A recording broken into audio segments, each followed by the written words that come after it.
함께 보실 하나님 말씀은 구약 성경 호세아 11장 8절로 11절까지입니다.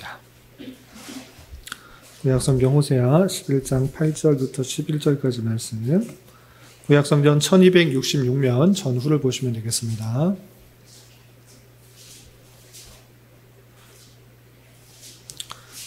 구약 성경 호세아 11장 8절부터 11절까지 말씀. 우리 함께 봉독하겠습니다. 에브라임이여, 내가 어찌 너를 놓겠느냐? 이스라엘이여, 내가 어찌 너를 버리겠느냐? 내가 어찌 너를 아드마같이 놓겠느냐? 어찌 너를 스보임같이 두겠느냐? 내 마음이 내 속에서 돌이키어 나의 긍휼이 온전히 불붙듯 하도다. 내가 나의 맹렬한 진노를 나타내지 아니하며 내가 다시는 에브라임을 멸하지 아니하리니 이는 내가 하나님이요 사람이 아님이라. 내 가운데 있는 거룩한 이니 진노함으로 내게 임하지 아니하리라. 그들은 사자처럼 소리를 내시는 여호와를 따를 것이라. 여호와께서 소리를 내시면 자손들이 서쪽에서부터 떨며 오되 그들은 애굽에서부터 새같이 아수르에부터 비둘기같이 떨며 오리니 내가 그들을 그들의 집에 머물게 하리라. 나 여호와의 만이니라. 아멘. 네, 잘 오셨습니다. 오늘 계속해서 성경 개관 살펴보도록 하겠습니다. 이제 우리가 살펴볼 성경 개관 순서는 호세아인데, 호세아는 성경의 분류 중에 선지서 중 또 소선지서로 분류되는 그런 성경입니다. 우리가 앞서서 이사야부터 다니엘까지 5권의 대선지서를 살펴봤는데, 이제 오늘부터 호세아부터 말라기까지 소선지서의 내용을 살펴보게 되는 것입니다. 소선지서, 대선지서 이렇게 나누는 기준이 있다고 그랬는데 어떤 것을 근거로 나눈다고 그랬습니까? 성경에 쓰여 있는 분량에 따라서 많이 기록된 건 대선지서, 짧게 기록된 건 소선지서다 이렇게 된 것입니다. 다니엘과 호세아 그 경계를 해가지고 호세아보다 많은 것을 대선지서, 호세아와 같이 짧은 것들을 소선지서로 하는 것입니다. 오늘부터 해서 말라기까지 12명의 선지자들 통해서 선포되는 말씀에 어떤 내용들이 있는지 살펴보게 될 텐데, 오늘 호세아, 소선지서 중에서도 가장 먼저 나오는 호세아 선지서를 살펴보도록 하겠습니다. 우선 두 개의 동영상을 볼 텐데, 첫 번째는 배경과 상황에 대해서, 그리고 전체 주제에 대해서 잘 설명한 내용의 동영상이니까 먼저 살펴보고, 그리고 또 교환의 내용들을 다시 한번 보고 정리하고 두 번째 동영상 이렇게 보는 식으로 진행하겠습니다. 먼저 첫 번째 동영상 같이 보겠습니다.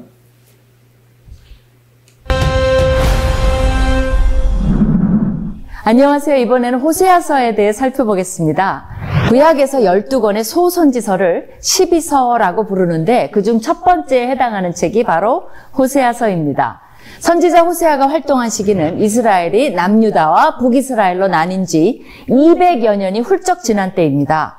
호세아서는 이사야보다는 조금 앞서서 아모스보다는 조금 늦게 북이스라엘에서 사역하게 되며, 남유다는 요시야, 요담, 아하스, 히스기야 왕 시대, 북이스라엘은 여로보암 2세 때에 활동합니다. 이때가 주전 8세기인데 30-40년 후면 북이스라엘이 아수르에 의해 멸망함에도 불구하고 당시 정치가 비교적 안정되어 있었고 경제적으로 풍요로웠고 국가 영토 팽창 정책으로 나라 전체가 번영을 누리고 있었던 터라 백성들은 심판이 머지않았다는 것을 전혀 모른 채 그들의 사회적 도덕적 부패는 날로 극심해져 갔으며 영적으로는 우상을 섬기며 하나님을 점점 외면하고 있었습니다. 하나님께서는 호세아 선지자를 통해 이러한 관계를 어떻게든 되돌리고자 애쓰십니다. 하나님께서는 가장 효과적인 방법을 택하셨는데 바로 호세아의 불행한 결혼에서 불륜을 저지르고 다른 남자를 따라간 아내를 되찾아오는 과정을 통해 하나님의 심정을 느끼도록 하신 것입니다. 메시지의 핵심은 자기 백성들을 향한 하나님의 신실한 사랑입니다. 이스라엘 자손이 다른 신을 섬기고 건포도 과자를 즐길지라도 여호와가 그들을 사랑하나니 너는 또 가서 타인의 사랑을 받아 음녀가 된 그 여자를 사랑하라 라고 명하시므로 하나님의 사랑이 어떠한 것인지를 잘 보여줍니다. 은 15개와 보리 한 호멜 반으로 가늠한 아내를 되찾아오며 느낀 아픔으로 호세아는 마음에서 우러나오는 간절한 메시지를 전합니다. 자기 아내에 대한 호세아의 애정은 이스라엘을 향한 하나님의 애정을 상징합니다. 역으로 호세아 아내의 간음은 이스라엘 백성들의 영적 간음과 하나님과 맺은 언약의 파기를 상징합니다.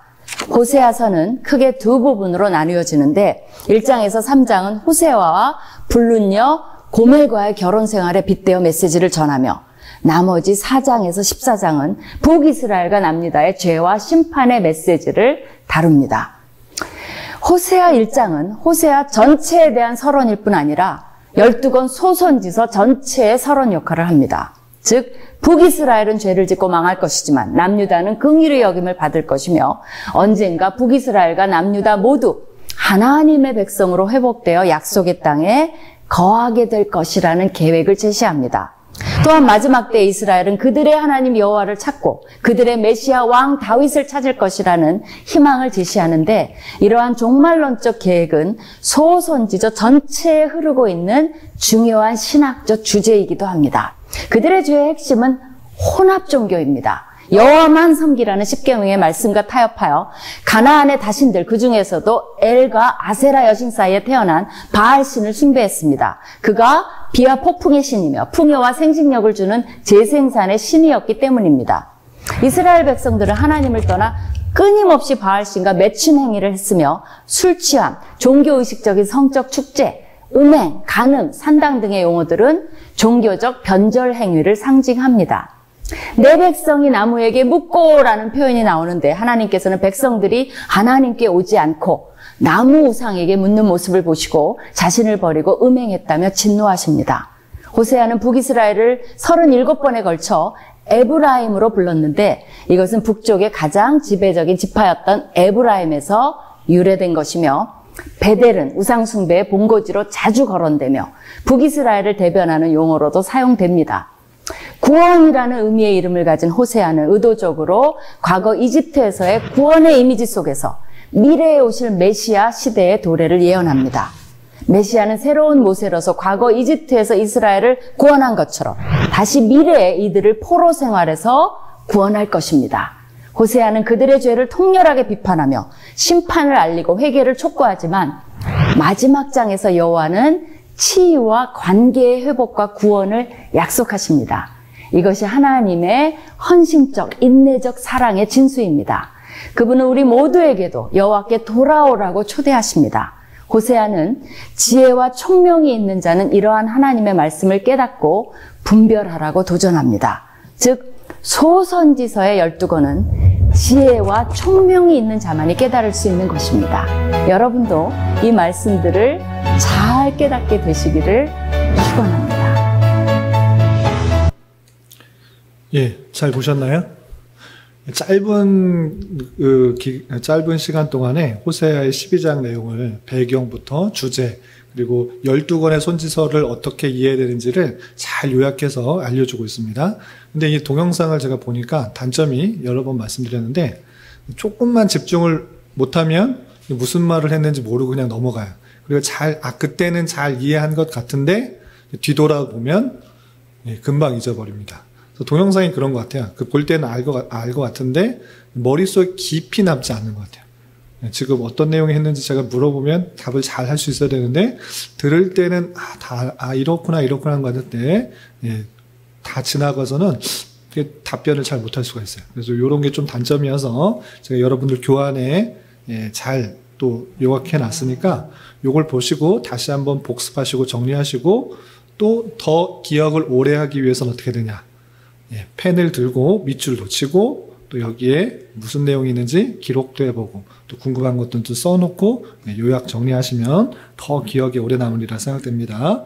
요게 잘 정리되는데 다시 한번 복습 정리하겠습니다. 교환을 보면서 첫 번째 책 제목이 있는데 이 호세아서는 히브리어 원문 성경이나 히브리 성경에서 헬라어로 번역된 70인역이나 라틴어 번역본인 벌게이트 성경이나 현대인의 거의 모든 성경이 그 책의 이름을 호세아라고 부르고 있습니다. 호세아의 이름은 뜻이 무엇일까요? 동영상에도 나왔는데 구원, 구선. 그 호세아하고 이름이 똑같은 그런 또 구약의 사람이 있습니다. 혹시 어떤 사람인지 아세요? 구원이라는 이름이 여호수아. 여호수아도 구원이라는 이름을 갖고 있습니다. 그래서 이 히브리어 성경을 헬라어로 번역한 이 70인 성경에는 여호수아도 또 호세아도 같은 이름으로 되어 있습니다.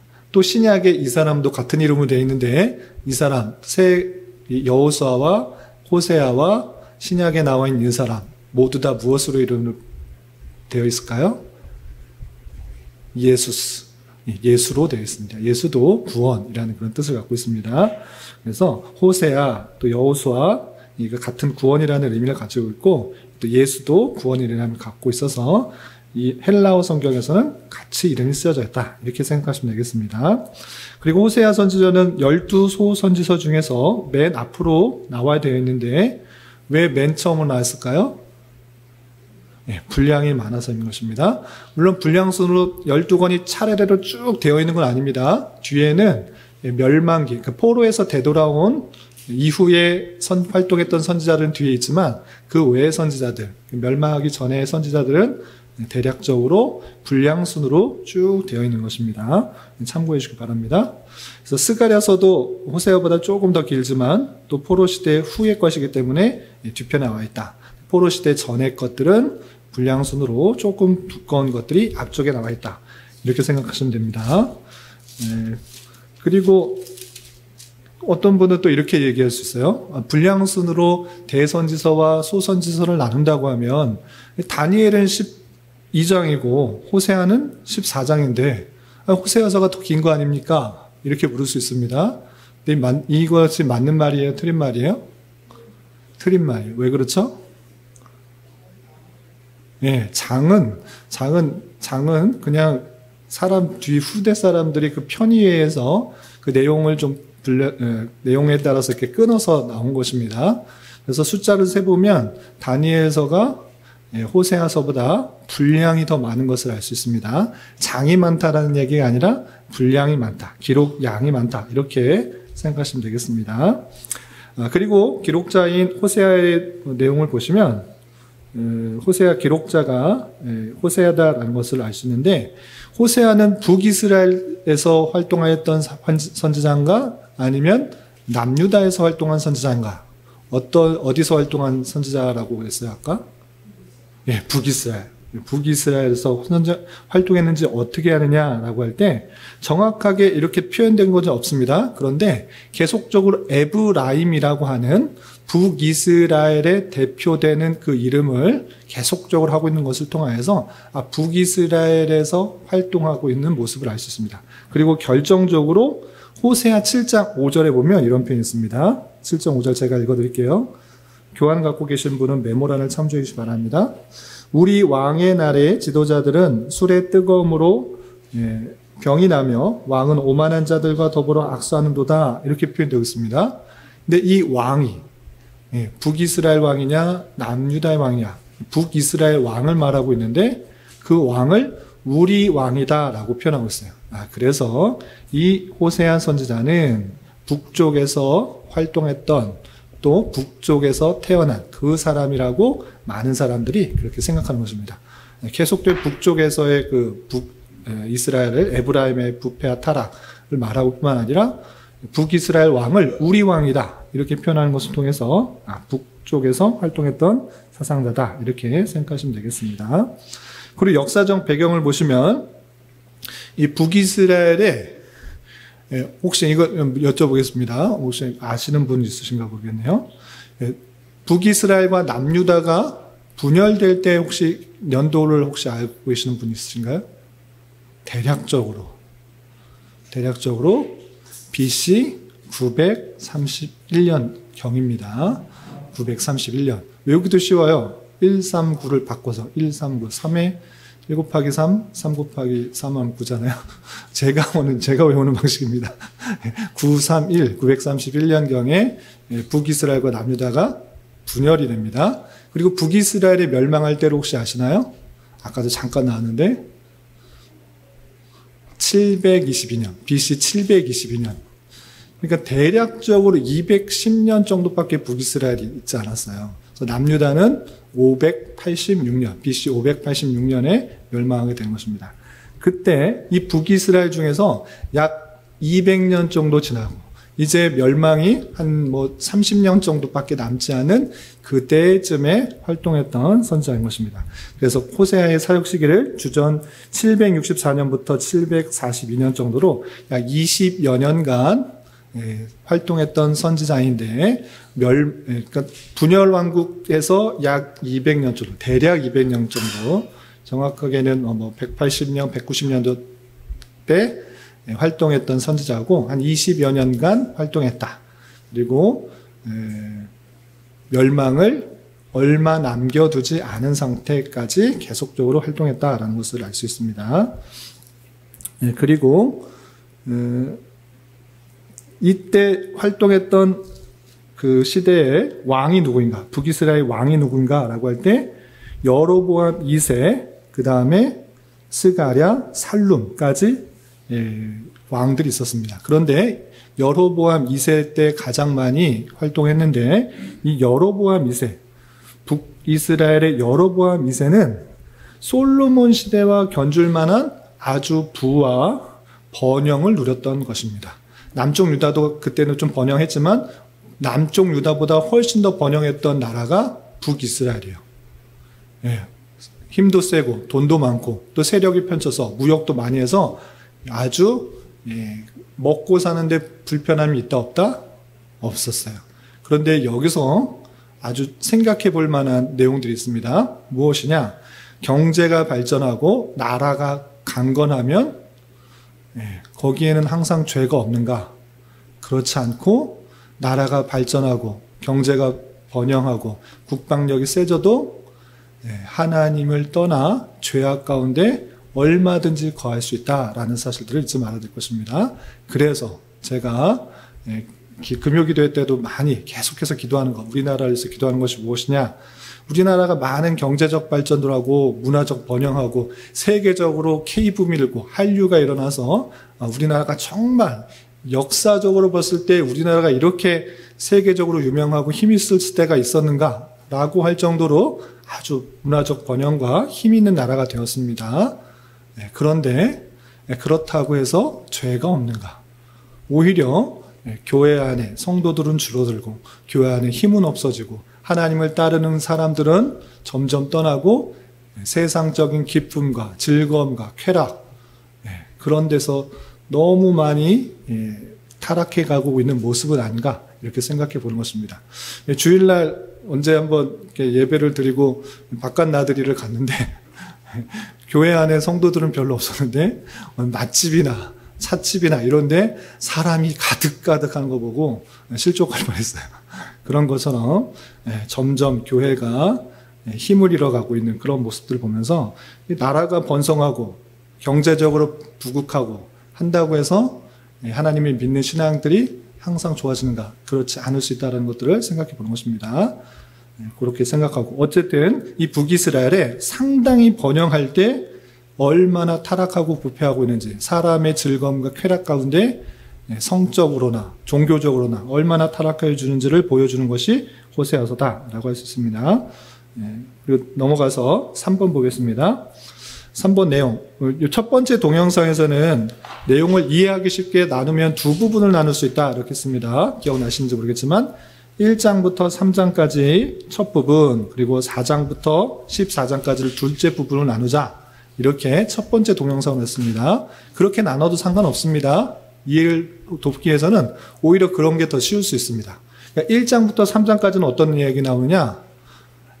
호세아 선지자의 삶을 통하여 하나님의 뜻을 밝혀주는 그런 내용이 나옵니다. 어떤 내용을 호세아가 어떤 삶을 살았는데 라고 할 때 호세아 선지자에게 하나님께서 말씀하십니다. 너 음란한 여자와 결혼하라. 이렇게 한 것입니다. 결혼이라는 것은 아주 중요한 일입니다. 그런데 정말 성결하고 거룩하고 예쁘고 그런 신앙 좋은 여자와 결혼하는 것이 마땅한 것인데 하나님께서는 어떤 여자하고 결혼하라고 그랬다고요? 선지자한테 음란한 여인. 음란한 여인이 뭐냐면 아무 남자나 만나가서 좋다고 따라다니는 그런 남자입니다. 그런 사람하고 결혼하라고 했던 것입니다. 이 고멜이라는 아내를 왜 그런 여자라고 결혼했는가? 그것이 하나님의 뜻인 것입니다. 이 고멜이라는 여자가 다른 사람을 말하는 것이 아니라 정말 아무 남자나 따라다니는 그 여자가 이스라엘 백성들의 음란함, 영적 음란함과 같다라는 것들을 보여주는 것입니다. 이게 음란한 여자가 결혼했는데 그 음란한 여자가 정절을 잘 짓고 잘 지켜서 호세아와 행복하게 오래 살았을까요? 얼마 가지 않아 또 다른 남자 만나서 또 도망을 가요. 그런데 그 마음이 하나님의 마음, 아파하는 마음이 하나님의 마음인 것을 알려주고자 하는 것입니다. 이렇게 호세아 선지자에게 음란한 여인과 결혼을 하고 또 함께 결혼을 했지만 얼마 되지 않아 음란한 여인이 또 다른 남자에 가고 또 다른 남자에 갔지만 돈을 들여서 사오는 그 모습을 통해서 하나님께서 그 백성들을 신부와 같이 아내와 같이 여기는데 그 한 남자를 섬기지 않고 쾌락을 쫓고 우상을 쫓고 자기 할 대로 행하는 그 모습들을 지적하는 그 내용이 1장부터 3장까지 나오는 것입니다. 그리고 4장부터 14장까지 통틀어서 여러 가지 내용이 있지만 오늘 첫 번째 동영상에서 말한 것처럼 간단하게 요약하면 이렇습니다. 이스라엘 백성들이 얼마나 부패했는지를 조목조목 따져가면서 지적하는 것입니다. 이것도 잘못하고 이것도 잘못하고 이것도 잘못했다. 정말 음란하고 죄악 많은 그런 사람들이다라는 것들을 지적하면서 회개할 것을 촉구하는 것입니다. 잘못했으니까 회개해라, 돌이켜라. 하나님을 똑바로 알지 못하고 너희들 자기 뜻대로 행하는 것 다 죄악이니까 하나님 앞에 돌아오라. 이렇게 말씀하시는 것입니다. 그런데 그 백성들이 형식적으로는 회개하고 또 겉모습만 돌아오는 것 같지만 진실로 돌아오지 않고 진실로 회개하지 않는 것입니다. 그러므로 말미암아 하나님의 심판이 있을 것이지만 중요한 것 11장과 14장에 다시 한번 말씀해 주신 것이 무엇이냐? 하나님께서 그렇게 음란하고 부패하고 타락한 고멜과 같은 그런 모습임에도 불구하고 하나님께서 너를 절대 놓지 않겠다 이렇게 말씀하시는 것입니다. 오늘 처음 시작하기 전에 읽었던 그 표현이 그 부분인 것입니다. 우리 잠깐 보고 넘어갈까요? 11장 8절 호세아 11장 8절 펴 있죠? 8절 9절만 다시 한번 읽어보겠습니다. 시작. 에브라임이여 내가 어찌 너를 놓겠느냐? 이스라엘이여 내가 어찌 너를 버리겠느냐? 내가 어찌 너를 아드마같이 놓겠느냐? 어찌 너를 스보임같이 두겠느냐? 내 마음이 내 속에서 돌이키어 나의 긍휼이 온전히 불붙듯 하도다. 내가 나의 맹렬한 진노를 나타내지 아니하며 내가 다시는 에브라임을 멸하지 아니하리니 이는 내가 하나님이요 사람이 아님이라. 내 가운데 있는 거룩한 이니 진노함으로 내게 임하지 아니하리라. 에브라임, 북이스라엘을 대표하는 그런 지파를 가리키고 있습니다. 내가 너를 정말 사랑하기 때문에 너가 계속해서 떠난다고 해서 음란함으로 해서 다른 남자인데 간다고 해서 내가 어딜 놓치겠느냐? 내가 놓지 않겠다. 내가 너를 끝까지 붙들겠다. 너의 향한 긍휼한 마음, 안타까운 마음 이것이 정말 불붙는 듯하다. 내가 다시 진노하지 않고 너를 회복시키시겠다. 이렇게 말씀하시는 것입니다. 여기에만 그렇게 표현하는 것이 아니라 다시 14장에도 비슷한 표현을 하고 있습니다. 좀 건너뛰어서 14장을 보겠습니다. 14장 보시면 14장 4절부터 7절까지만 읽겠습니다. 4절부터 8절까지 있는데 4절부터 7절까지 호세아 14장 4절부터 7절까지 말씀 같이 한번 읽어보겠습니다. 시작. 내가 그들의 반역을 고치고 기쁘게 그들을 사랑하리니 나의 진노가 그에게서 떠났음이니라. 내가 이스라엘에게 이슬과 같으리니 그가 백합화같이 피겠고 레바논 백향목같이 뿌리가 박힐 것이라. 그의 가지는 퍼지며 그의 아름다움은 감람나무와 같고 그의 향기는 레바논 백향목 같으리니 그 그늘 아래 거주하는 자가 돌아올지라. 그들은 곡식같이 풍성할 것이며 포도나무같이 꽃이 필 것이며 그 향기는 레바논의 포도주같이 되리라. 아멘. 예, 마지막을 어떻게 마치고 있냐면 하나님의 진노가 떠나고 내가 그들을 다시 회복시키겠다라고 표현하고 있습니다. 그들의 반역 고쳐버리고 그들의 음란함 고쳐버리고 기쁘게 계속해서 사랑할 것이다. 그들을 회복시키겠다. 이렇게 약속하면서 마칩니다. 그런데 그 앞부분의 내용이 그들이 회개했기 때문에 진실로 뉘우쳤기 때문에 하나님 앞에 온전히 살겠다고 결심했기 때문에 그런 약속을 하는 것이 아니라 앞에 어떤 내용이 나오냐? 이 백성들이 얼마나 부패한지를 하나하나 조목조목 말하는 것입니다. 야곱부터 또 출애굽 당시에 그리고 이스라엘 백성들이 이 땅에 거주하면서 돌아오면서 했던 그 모습들을 하나하나 지적하면서 이 백성은 이렇게 부패했다, 타락하였다, 범죄한다. 하나님 앞에 되돌아오는데 그렇게 되돌아오지 않을 것이다. 희망적인 메시지가 아니라 그렇지 않은 그런 타락한 백성이다라고 말하면서 그럼에도 불구하고 하나님께서 그들의 반역을 고치고 그들을 사랑할 것이다. 그리고 그의 진노가 떠날 것이다. 그리고 이스라엘 백성들을 회복할 것이다. 라고 약속해 주시면서 마치는 것입니다. 그러면서 맨 마지막에 14장 말미에 이렇게 표현했습니다. 14장 말미에 누가 지혜가 있어 이런 일을 깨달으며 누가 총명이 있어 이런 일을 알겠느냐.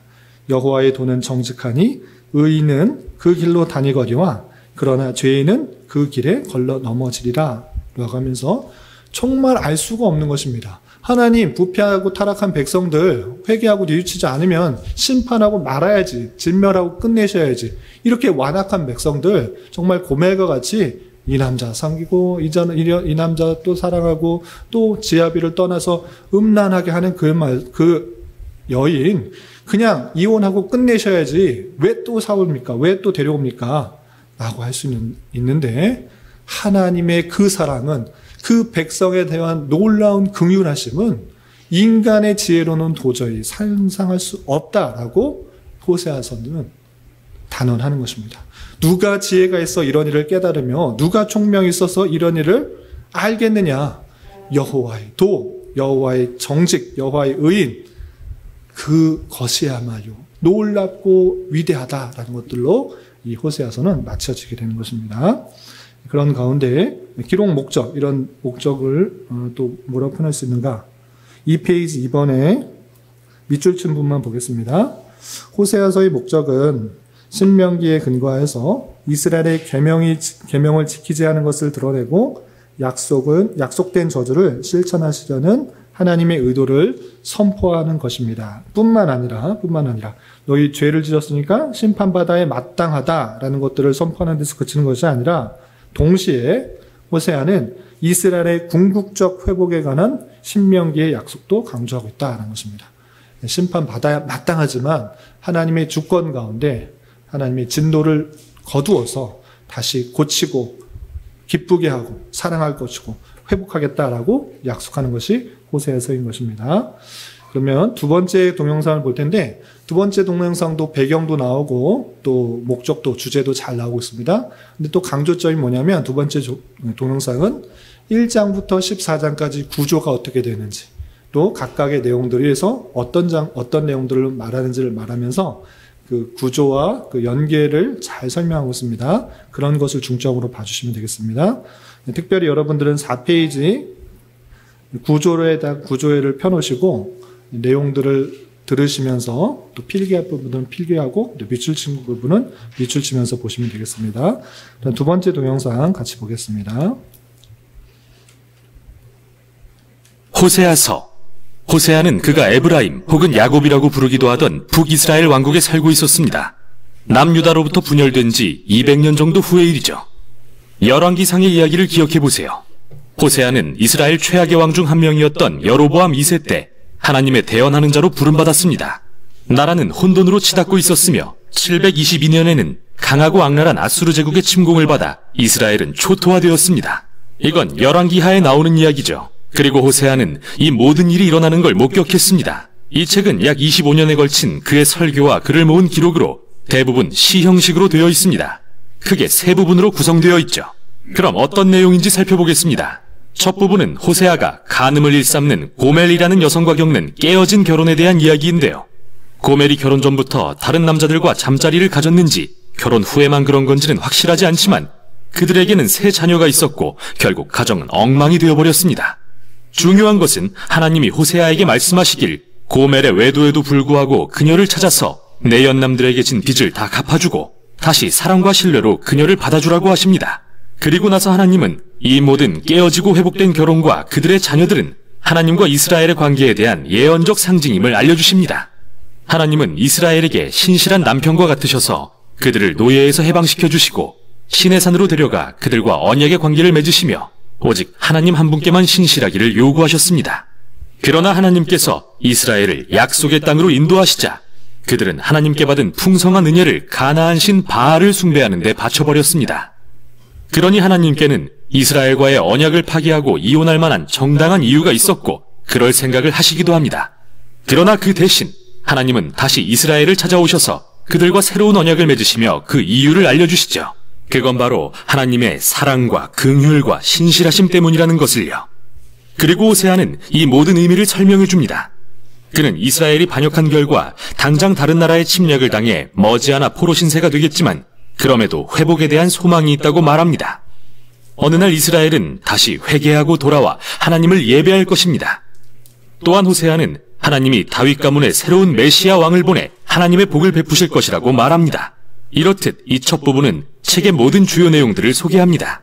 반역한 이스라엘을 하나님은 혹독히 벌하시겠지만 하나님의 언약적 사랑과 자비는 이스라엘의 죄보다 더 강력합니다. 그리고 나머지 두 부분에서는 호세아의 시를 통해 이러한 주제들을 더 깊이 살펴보게 됩니다. 두 부분은 이스라엘을 향한 호세아의 고발과 경고에 대한 모음집으로서 각각 하나님의 자비와 미래의 소망에 대해 아주 희망적인 시로 끝을 맺고 있습니다. 4장부터 10장에서 호세아는 이스라엘의 불순종의 원인과 결과를 살펴보는데요. 그는 이스라엘이 하나님에 대한 지식과 이해가 부족하다는 것을 여러 차례 지적합니다. 히브리어로 알다라는 뜻의 야다라는 단어는 단순한 지적 활동을 넘어 인격적인 관계를 통해 아는 것을 의미합니다. 단순히 누군가에 대해 아는 것과 실제로 그 사람을 아는 것에는 차이가 있죠. 하나님은 그렇게 이스라엘이 인격적인 관계를 통해 그분을 알기를 원하시는 겁니다. 하나님은 그들이 자신을 향한 그분의 사랑을 경험해서 마음과 삶이 변화되고 결국 그들도 하나님을 사랑하기를 바라십니다. 이게 바로 호세아가 끊임없이 이스라엘의 예배가 위선임을 드러내는 이유입니다. 호세아는 계속해서 이스라엘이 어떻게 십계명을 어기며 공동체에 심각한 불의를 허용하고 있는지 보여줍니다. 그들은 그러면서도 마치 아무 문제도 없는 듯 성전에 나와 하나님께 제사를 드리지만 문제가 없는 게 아니죠. 그들의 위선뿐 아니라 그들이 다른 신들을 하나님과 겸하여 섬기는 것도 큰 문제이기 때문입니다. 호세아는 그들이 베델과 길갈에 바알의 제단을 세운 것을 여러 차례 지적합니다.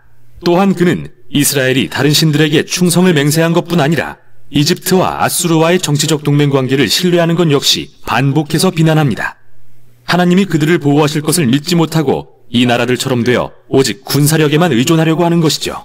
하나님께서는 이 모든 게 오히려 그들에게 재앙으로 임할 것이라고 하십니다. 머지않아 아수르가 이스라엘을 공격하고 그 땅을 유린하러 쳐들어올 것이기 때문입니다. 이 다른 경고 부분에서 호세아는 고대 이스라엘의 역사를 통해 어떻게 이 가문이 처음부터 불순종했는지 가르쳐줍니다. 그는 창세기 27장과 28장에 나오는 족장 야곱의 거짓말과 배반을 언급하고 민수기에 나오는 광야에서 반역했던 이스라엘의 모습을 언급합니다. 또 그는 사무엘상의 이야기를 회상하며 부패하여 백성들을 죄와 재앙으로 이끈 사울 왕을 임명했던 것도 언급하는데요. 결국 호세아가 하고 싶은 이야기는 이 가문의 어떤 것들은 도무지 안 바뀐다는 것이죠. 과연 호세아에게는 어떤 소망이 있을까요? 3장에서 알 수 있듯이 하나님은 그의 백성을 구원하고 회복하기 위해 일하십니다. 바로 이 마지막 두 장을 살펴보도록 하죠. 11장의 내용은 아름답습니다. 이 시는 하나님을 자기 아들 이스라엘을 기르고 그에게 모든 것을 나눠준 사랑이 많은 아버지로 묘사합니다. 그러나 아들은 자라서 아버지를 반역하고 배신합니다. 그분의 너그러움을 이용하고서 말이죠. 그래서 이 시에서 하나님의 마음은 갈갈이 찢겨집니다. 언제는 화를 내시며 당연히 엄벌을 내릴 거라고 말씀하시다가도 언제는 또 가슴이 아파 무너지십니다. 그리고 그분은 자비와 긍휼의 하나님이셔서 자신의 사랑하는 아들을 용서해 줄 것이라 말씀하십니다. 에브라임아, 내가 어찌 너를 버리겠느냐? 내 마음이 내 속에서 돌이키어 나의 긍휼이 불붙는 듯하구나. 이처럼 하나님이 이스라엘을 그 행위의 결과로서 앗수르에게 정복당하게 하신 건 맞지만 그것이 하나님의 최종 결정은 아닙니다. 희망은 여전히 남아 있습니다. 그게 바로 마지막 장의 내용입니다. 호세아는 이스라엘에게 회개하고 하나님께 돌아오라고 외쳤지만 오래가지 않을 것을 알았습니다. 그런 적이 없었으니까요. 그리고 하나님은 언젠가 그들의 반역을 고치시고 기꺼이 그들을 사랑하실 거라 말씀하시면서 새롭게 치유된 이스라엘을 그분의 사랑에 깊게 뿌리내리고 가지를 뻗어 그늘을 만들며 열방의 열매를 나누는 울창한 나무로 묘사하십니다. 이것은 아브라함과 맺은 하나님의 약속의 모습입니다. 어떻게 이스라엘이 열방 가운데 복이 되는지에 대해서 말이죠. 그리고 하나님은 인간 마음 깊은 곳의 타락과 죄악된 이기심은 하나님의 은혜와 능력으로 치유될 수 있으며 그때 하나님의 백성이 그분의 사랑을 받고 또한 하나님께 사랑을 돌려드릴 수 있다고 말씀하십니다. 이것이 하나님께서 하신 약속입니다. 이제 이 시가 끝나고 이 책의 맨 마지막 부분입니다. 이 부분은 마치 별책부록처럼 호세아의 기록을 모은 저자가 독자인 우리에게 따로 말하고 싶은 내용 같습니다. 그는 누가 지혜와 총명이 있어 이 모든 것을 이해할 수 있을까 묻습니다. 즉 호세아의 시들 말이죠. 주님의 길은 올바릅니다. 의로운 자는 그 길을 걷지만 죄인은 그 길에 걸려 넘어집니다. 그래서 저자가 하고 싶은 말은 북이스라엘을 향한 호세아의 오래된 시가 과거에 국한된 게 아니라 하나님의 성품과 목적 그리고 인간의 본성에 대한 깊은 진리를 드러내준다는 것입니다. 그리고 하나님이 인간의 악에 대해 그분의 공의를 나타내실지라도 그분의 궁극적인 목표와 그분의 마음은 그의 백성을 치유하고 구원하는 것입니다. 이게 바로 호세아서의 내용이었습니다. 네, 각 장의 내용들에 대해서 더 잘 살펴봤습니다. 그 교환의 나머지 부분들 우리 살펴보고 마치겠습니다. 2페이지 4번을 보시면 주제와 교훈이 있는데 호세아서의 주요 주제는 세 가지로 요약될 수 있습니다. 죄, 심판, 구원인데 이스라엘의 죄를 드러날 때 호세아는 가장 핵심적으로 그들이 어떤 죄를 지었는가라고 쓸 때 하나님을 떠나서 다른 신을 숭배하는 우상 숭배를 저질렀다라는 것들을 강조하고 있습니다. 그런 의미에 있어서 영적 간음이다라는 것들을 표현하고 또 간음한 여인을 결혼하도록 또 데려오라고 하는 그런 모습 통해서 하나님의 사랑을 드러내고 있습니다. 그리고 죄악을 드러내는 데서 그치는 것이 아니라 하나님께서는 그 죄악을 심판하신다라고 분명히 선언하고 계십니다. 두 번째 단락 보시면 그들의 죄악에 따른 심판을 피할 수 없었고 저주를 내렸을 때 하나님께서는 기근, 군사적 침략, 추방을 경험케 하시는 것입니다. 이것이 호세아에서 잘 드러나고 있고요. 또 중요한 것은 심판으로 그치는 것이 아니라 완전히 버리신 것이 아니라 징벌이 가혹하기는 했지만 각 심판마다 교훈적인 면을 드러내셨고 또 하나님께로 돌아오게 하려는 의도를 계속적으로 보여주셨다는 것을 살펴볼 수가 있고 또 하나님께서는 궁극적으로 이스라엘의 부패와 타락에도 불구하고 여호와의 진노를 그치고 이스라엘 회복을 예언하고 있는 것을 볼 수 있습니다. 쉽게 말해서 우리 이사야서도 그렇고 또 예레미야서도 그렇고 에스겔도 그렇고 죄악에 대한 심판 그리고 회복에 대해서 똑같이 말씀하고 있습니다. 그런데 이 공통적으로 말하는 것 신약에만 복음이 드러나는 것이 아니라 구약에도 복음이 아주 잘 드러나고 있는 것입니다. 몇 번씩 내가 강조했지만 이스라엘 백성들이 선했기 때문에 하나님께서 그들을 회복시키고 구원시키는 것이 아니라 부패하고 타락하고 완전히 멸망당해도 그런 전혀 이상하지 않은 존재임에도 불구하고 하나님께서 긍휼과 자비로 그들을 회복시켜 주신다. 분명히 말씀하고 계시는 것입니다.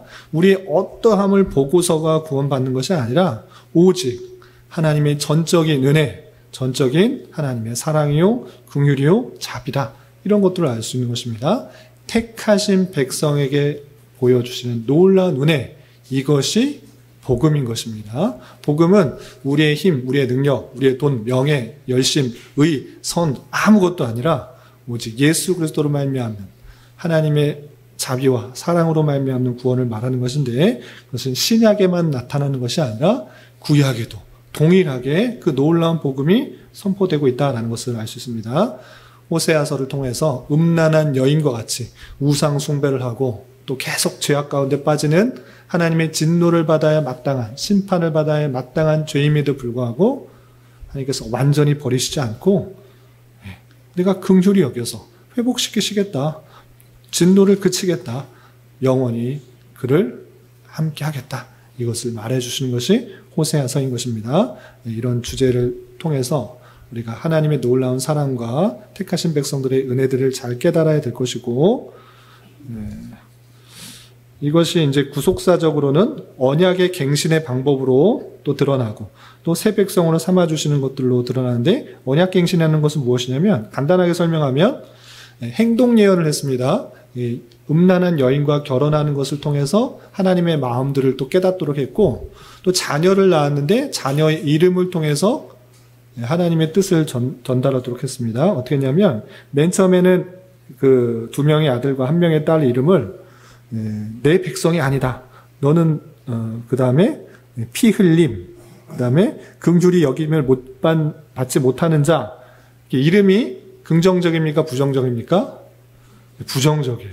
하나님이 내 백성이 너 아니다, 이런 표현을 하고, 피 흘림이라는 그런 이름, 그 다음에 긍휼히 여김을 받지 못하는 자라는 그런 이름의 뜻을 갖고 있는 자녀를 했는데, 이름을 고쳐주시는 것을 통해서 하나님의 뜻을 드러낸 것입니다.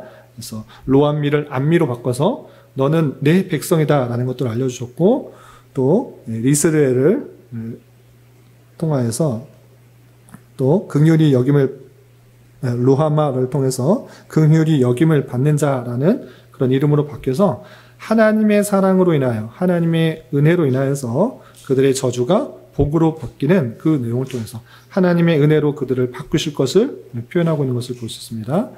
그리고 새 백성이라는 것은 신랑 신부의 관계에 있어서 이 백성들이 새 신부의 모습으로 드러나게 되는데, 이 신약에서는 이 교회를 그리스도의 신부에 비유하고 있다는 것들을 생각해 볼 때, 단순히 그 음란한 여인들을 새롭게 변화된 그 하나님의 신부로서 새로운 백성의 모습들을 생각할 수 있다는 것들입니다. 그리고 하나님의 섭리 4페이지에 나타나는 보시면 비슷한 표현인데, 자신을 떠나간 음란한 아내 고멜과 그 사이에서 태어난 아이의 이름을 통해 하나님의 섭리와 사랑을 잘 가리키고 있는 것입니다. 계속해서 선지자 곁을 떠나는 아내 고멜은 은혜를 수없이 거부하며 하나님의 곁을 떠나는 이스라엘 백성으로 비유되는데, 또 이들 부부 사이에서 태어난 새 아이들의 이름은 하나님의 사랑을 거부하고 범죄한 자들에게 임할 하나님의 공의롭고 준원한 심판을 보여주는 동시에 하나님의 징계를 받고 회개하며 돌아오는 자를 향하여서 베푸시는 하나님의 은총과 사랑을 상징적으로 보여주고 있습니다. 또 범죄한 백성에게 대한 하나님의 징계와 매질조차도 택하신 백성을 향한 하나님의 변함없고 신실한 사랑의 일함을 보여주는 것입니다. 여기까지 살펴보시면 되고, 구조는 아까 동영상을 통해서 봤고, 한 가지 제가 도전을 드리고 싶은 것이 있는데, 교훈과 도전을 드리고 싶은 것이 있는데, 이스라엘 백성들이 이렇게 우상 숭배하고 다양한 죄악들을 범하게 된 이유를 호세아서에서는 어떻게 강조하고 있는가? 아주 중요한 주제입니다. 말씀을 찾아보겠습니다. 호세아서 4장을 보도록 하겠습니다. 4장 1절, 2절. 호세아서 4장 1절, 2절. 같이 한번 읽어보겠습니다. 시작. 이스라엘 자손들아, 여호와의 말씀을 들으라. 여호와께서 이 땅 주민과 논쟁하시나니 이 땅에는 진실도 없고 인애도 없고 하나님을 아는 지식도 없고 오직 저주와 속임과 살인과 도둑질과 간음뿐이요 포악하여 피가 피를 뒤이음이라. 이 땅에 얼마나 부패하고 타락해 주는지를 보여주는 그 말씀인데, 이렇게 부패하고 타락하게 된 원인이 무엇인가라고 할 때, 하나님을 아는 지식도 없고의 강조점이 있습니다. 왜 여기만 이렇게 강조점을 두고 있느냐? 여기만 반복되는 것이 아니라 계속해서 하나님을 아는 지식을 없다라는 것을 강조하고 있기 때문에 그렇습니다. 어떻게 표현되고 있느냐? 좀 건너뛰어서 6절 보도록 하겠습니다. 호세아 4장 6절. 찾으셨죠? 같이 읽겠습니다. 시작. 내 백성이 지식이 없으므로 망하는도다. 내가 지식을 버렸으니 나도 너를 버려 내 제사장이 되지 못하게 할 것이요. 내가 내 하나님의 율법을 잊었으니 나도 내 자녀들을 잊어버리라. 예, 이 백성이 망하게 된 원인을 6절에서 지식이 없음으로 망하다 이렇게 표현하고 있습니다. 4장 1절에서도 하나님을 아는 지식도 없다 이렇게 표현하고 있습니다. 여기서 하나님을 아는 지식, 지식이 없음으로 망한다라고 할 때 단순히 그냥 신학적으로 또는 문자적으로 성경적으로 하나님이 있느냐 없느냐 정도의 아는 지식이 아니라 여기서 지식에 대한 알은 형식적이고 지식적으로 아는 것이 아니라 체험으로 아는 그 야다의 그 내용들이라는 것들을 살펴볼 수 있는 것입니다. 그러니까 하나님에 대해서 전통적으로 계속해서 하나님을 섬겼던 자들인데 실제로 하나님 앞에 비록 우상이지만 하나님이다 생각하면서 절하고 또 섬기는 그 모습도 있었던 것입니다. 그런데 하나님이 어떤 분이신지 또 어떻게 섬겨야 되는지 제대로 된 지식이 없으므로 망하게 된다 이렇게 표현하고 있는 것입니다. 그래서 이 호세아에서 강조하고 있는 것은 이 백성이 제대로 된 지식이 없으므로 망하고 우상 숭배하고 자기 욕심과 유익에 따라서 신을 불러대고 자기 욕심에 따라 범죄하고 또 살인하고 도둑질하고 이렇게 죄악 가운데 빠진다 이렇게 표현한 것입니다. 그래서 그 지식들을 바로 알아야지 올바른 신앙생활을 할 수 있다라고 강조하자 백성들이 반응을 보입니다. 어떻게 반응 보이냐? 호세아 6장 1절부터 3절까지 이 바른 지식에 대한 지적에 따라서 이 백성들, 이 북이스라엘 백성들이 우리가 잘못했구나. 이제 주님께로 돌아가고 하나님을 알자. 힘써 알자. 우리 제대로 알자. 이렇게 반응하는 모습들이 나옵니다. 우리 호세아 6장 1절부터 3절까지 같이 한번 읽어보겠습니다. 시작. 오라 우리가 여호와께로 돌아가자. 여호와께서 우리를 찢으셨으나 도로 낫게 하였을 것이요 우리를 치셨으나 싸매어 주실 것입니다. 여호와께서 이틀 후에 우리를 살리시며 셋째 날에 우리를 일으키시리니 우리가 그의 앞에서 살리라. 그러므로 우리가 여호와를 알자. 힘써 여호와를 알자. 그의 나타나심은 새벽빛같이 어김없나니 비와 같이 땅을 적시는 늦은 비와 같이 우리에게 임하시리라 하니라. 예. 호세아 선지자의 그 외침에 따라서 이스라엘 백성들이 반응하고 있는 것입니다.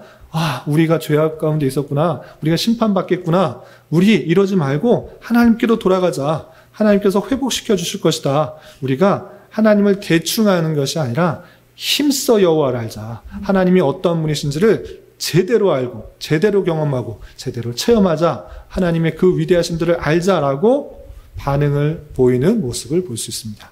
이 모습을 통해서 우리 또한 그 많은 성경적인 지식, 또 신학적인 지식, 교리적 지식이 단순히 형식적인 것으로 또는 내 의를 드러내는 모습으로 드러나는 것이 아니라 그 많은 지식들이 실제 삶에 있어서 하나님을 경험하고 체험하고 깨달아 알아가는 그 모습들로 드러나야 되는 것입니다.